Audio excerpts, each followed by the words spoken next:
Students, welcome to education India. तो आज से हम स्टार्ट करने जा रहे हैं कंपनी लॉ की सीरीज सेमेस्टर सेकंड के लिए।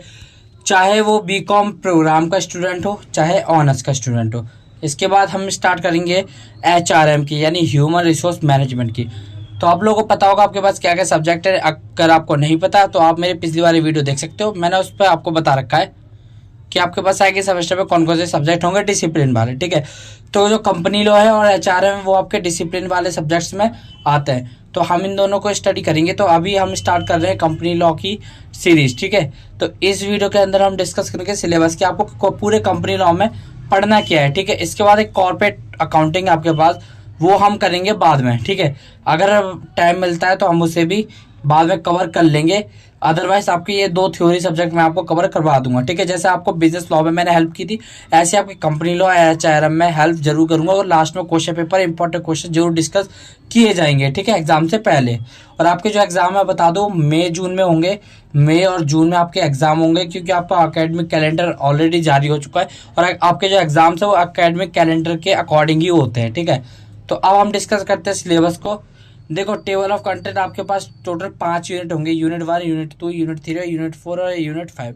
ठीक है, अब सबके अंदर चैप्टर्स अलग अलग होते हैं। पहले यूनिट 1 में आपके 4 चैप्टर रहने वाले हैं, यूनिट 2 में आपके 2 चैप्टर रहने वाले हैं, यूनिट 3 में आपके 2 चैप्टर रहने वाले हैं, यूनिट 4 में भी 2 है, यूनिट 5 में भी 2 है। यानी सबसे ज़्यादा जो चैप्टर है वो यूनिट 1 है और सबसे ज़्यादा वेटेज यही रखता है फिर। ठीक है, और सबसे इंपॉर्टेंट तो नहीं कह सकते, लेकिन हाँ, जो यूनिट 1 है वो बिल्कुल बेसिस है, यानी बेसिक है पूरी कंपनी लॉ की। कंपनी लॉ अगर आपने बेसिक समझ लिया तो आपको कंपनी लॉ समझने में मुश्किल नहीं होगी। कंपनी लॉ भी इजी है, जैसे आपने बिजनेस लॉ पढ़ा था। बिजनेस लॉ क्या था कि बिजनेस के बारे में था, वो सारे लॉ। अभी जो कंपनी लॉ है इसके अंदर हमें सारे कंपनी के लॉ पढ़ने हैं। अभी हमने बिजनेस के लॉ पढ़े थे, अब सारे कंपनी के पढ़ने हैं। ठीक है, कि कैसे हम कंपनी में कॉन्ट्रैक्ट बनाते हैं, या बोलो हम कंपनी कैसे इनकॉर्पोरेट करते हैं, पूरा प्रोसेस, ये सब हम इस सब्जेक्ट के अंदर पढ़ने वाले हैं। तो इंटरेस्टिंग सब्जेक्ट है कंपनी लॉ। इससे आप पढ़ के अगर आप सीए वगैरह करना चाहते हो, ठीक है, या कोई प्रोफेशनल में जाना चाहते हो, तो वहाँ पे भी आपको ये सब्जेक्ट मिलेंगे। तो आपको ये पढ़ना बेटर है। ठीक है, आपके लिए इसलिए कंपलसरी सब्जेक्ट में आता है। यूनिट 1 में बात कर ले, 4 चैप्टर है। Lesson 1, lesson 2, lesson 3, lesson 4। Lesson 1 है इंट्रोडक्शन, जिसके अंदर आपको मिलेगा कंपनी लॉ क्या होता है, उसकी डेफिनेशन, मीनिंग, ठीक है, उसके फीचर्स क्या होते हैं, कैरेक्टरिस्टिक्स, ठीक है, और एडवांटेज डिसएडवांटेज क्या होता है। और हाँ, एक इसमें इंपॉर्टेंट टॉपिक है lifting of corporate wheel. Lifting of corporate wheel इसमें बहुत इंपॉर्टेंट टॉपिक है। उससे जो क्वेश्चन है वो 15 मार्क्स का क्वेश्चन पूछा ही जाता है। पहले चैप्टर में से सबसे ज्यादा पूछने वाला question lifting of corporate veil ही है, जो हम जब चैप्टर करेंगे तब उसमें अच्छे से समझेंगे विद केस स्टडी।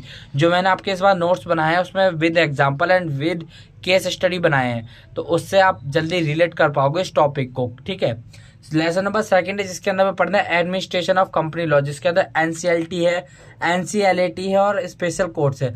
आप बोलोगे एनसीएलटी, एनसीएलएटी और स्पेशल कोर्ट क्या होता है?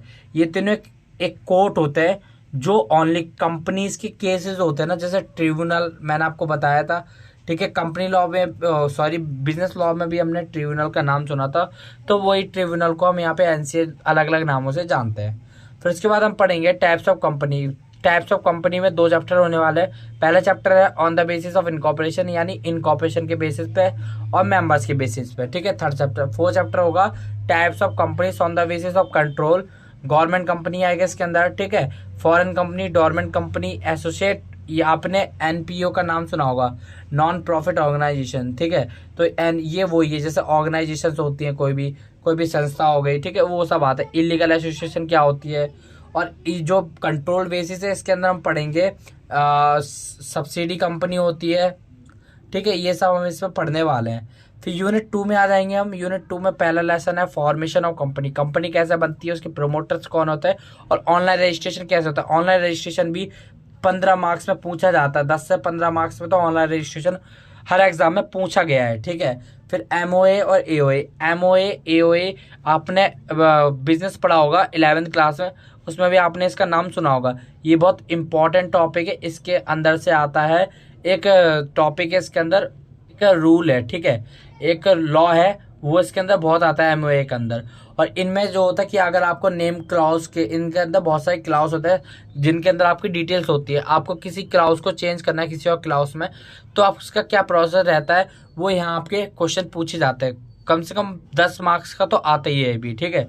तो उसके बाद हम देन पढ़ने वाले हैं यूनिट थर्ड के अंदर 2 चैप्टर होंगे, प्रोस्पेक्टस और शेयर्स का, ठीक है। Prospectus and shares. जो प्रोस्पेक्टस मतलब होता है एक डॉक्यूमेंट होता है जो कंपनी द्वारा इशू किया जाता है, जिसके अंदर सारी डिटेल्स होता है, आपकी कितने का शेयर्स है, सॉरी, और कितने मेंबर्स है, कितने डायरेक्टर्स, पूरी डिटेल कंपनी की होती है, जो भी आउटसाइडर के लिए इंपॉर्टेंट होती है जानना, ठीक है। वो प्रोस्पेक्टस के अंदर होती है, इसको हम डिटेल में जानेंगे।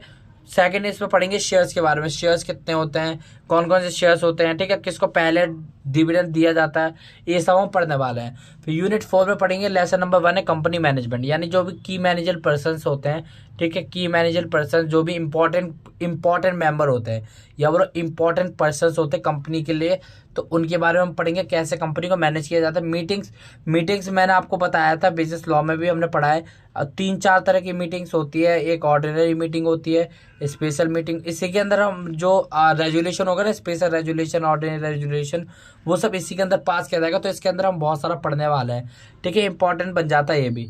यूनिट 5 है जिसके अंदर लेसन नंबर 1 है डिविडेंड, ऑडिट एंड ऑडिटर्स, यानी आप इसमें डिविडेंड के बारे में पढ़ोगे, किसको पहले डिविडेंड मिलता है, ठीक है, डिविडेंड होता क्या है। फिर ऑडिट पढ़ना है, ऑडिटर्स कौन होते हैं, ठीक है। ऑडिट का तो मतलब मैंने आपको पहले ही बता देते, ऑडिट मतलब होता है अपने जो भी अकाउंट्स है, जो भी आपने मेंटेन किया है, उसको एक बार चेक करवाने लेना किसी प्रोफेशनल से, ठीक है। जो ऑडिटर वो होता है जो ऑडिट करता है, जो वो सीए हो सकता है, ठीक है, कोई भी अकाउंट्स का प्रोफेशनल हो सकता है कंपनीज में, कंपनी सेक्रेटरी भी हो सकता है। इसमें लेसन नंबर 2 होगा वाइंडिंग अप, यानी अगर आपको कंपनी जो है बंद करनी है, ठीक है, क्या करनी है, बंद करनी है, यानी वाइंड करनी है, तो आप कौन कौन से प्रोसेस है वो आजमाओगे, ठीक है। जैसे हमने बिजनेस लॉ में वाइंडिंग अप का टॉपिक पढ़ा था, ठीक है, तो उसमें हम पढ़ चुके हैं कि वाइंडिंग अप बिजनेस लॉ कैसे होता है। अब इसमें भी आपको पढ़ना है कंपनी का वाइंडिंग अप, ठीक है। तो ये सारा जो हमारा सिलेबस रहने वाला, जो हमें इस सब्जेक्ट के अंदर पूरा पढ़ना है, ठीक है। तो इस सब्जेक्ट को हमें अच्छे से पढ़ना है, ठीक है। आप के जो है ये बहुत इंपॉर्टेंट टॉपिक्स है, यानी इजी टॉपिक्स है, ये सब्जेक्ट समझिए आप, बिजनेस लॉ से भी ज़्यादा इजी है। बिजनेस लॉ थोड़ा हार्ड था, बट इसमें ज़्यादा हार्ड नहीं है, इसमें बेसिक किए जा सकता, ठीक है। आपको सिर्फ ये समझना है और आपका जो इसका काम है वो बन जाएगा, ठीक है, यानी ये आ जाएगा आपके समझ में, इजी सब्जेक्ट है, ठीक है। तो आप हम जो है अब आगे पढ़ने स्टडी शुरू करने वाले हैं, तो आप चैनल को सब्सक्राइब कर लेना जो भी चैनल पे नए हैं, तो और टेलीग्राम ग्रुप भी मेरा ज्वाइन कर लेना, वहाँ पे आपको ये सारी पीडीएफ्स और नोट्स अवेलेबल करवा दिए जाएंगे, जो भी आपके क्वेश्चन पेपर है वहीं पे अपलोड कर दिए जाते हैं, ठीक है। तो और जो भी आपके न्यू दोस्त हो उनको भी आप शेयर करना जो कंपनी लॉ पढ़ना चाहते हो। कंपनी लॉ के साथ साथ हम एचआरएम की सीरीज भी शुरू करेंगे, जो कंपनी लॉ के वीडियोज़ है वो आपको डेली दोपहर में 2 PM दिखेंगी, ठीक है। आज तो हमने सिलेबस डिस्कस किया, कल से आपको 2 PM में, यानी दोपहर में 2 बजे, 1:30 से 2 बजे आपको मिल जाएंगी ये वीडियोस। वैसे तो मैं कोशिश करूँगा 2 बजे अपलोड करने की, अदरवाइज आपको 1:30 बजे पक्का मिल जाएंगी ये वीडियो, ठीक है। मतलब 1:30 बजे कोशिश करूँगा, वरना 2 बजे आपको मिल जाएंगी। तो 1:30 से 2 के बीच में आपकी वीडियोस अपलोड होंगी, और जो आपकी HRM की होंगी वो होंगी 4 या 5 बजे, ठीक है। जो भी टाइम होगा मैं आपको उसके सिलेबस के टाइम बता दूंगा, ठीक है। तो मिलते हैं जल्दी नेक्स्ट वीडियो में। Thank you so much for watching.